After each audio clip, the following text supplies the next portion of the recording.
ഈ തണ്ണിമത്തൻ പേര് കാരണം എന്താ ഇല്ല അറിയില്ല അറിയില്ല ഞാൻ പറഞ്ഞുതരാം. ഈ തണ്ണിമത്തൻ എന്നുള്ള പേര് ആദ്യല്ലേ മത്തന്റെ പേര്. ആ മത്തനും വെള്ളേരും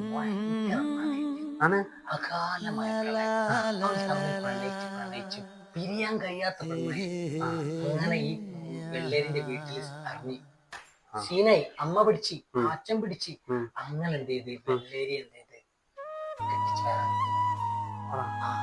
സങ്കടം സഹിക്കാൻ കഴിയാതെ മത്തൻ കരഞ്ഞ് പൊട്ടി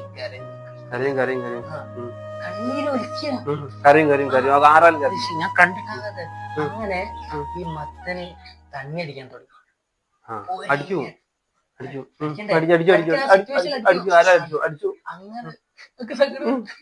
അങ്ങനെ മത്തന് സങ്കടം സഹിക്കാൻ കഴിയാതെ തണ്ണി അടിച്ചടിച്ചടിച്ച് നാട്ടുകാർ തണ്ണിമത്തന്റെ പേര് വീണ് മനസ്സിലായി. ഇതൊക്കെ ഞാൻ സ്കൂളിൽ പഠിക്കുമ്പോ ബയോളജി ടീച്ചർ പറയണ്ടിരിക്കണാണെങ്കിൽ തണ്ണിമത്തൻ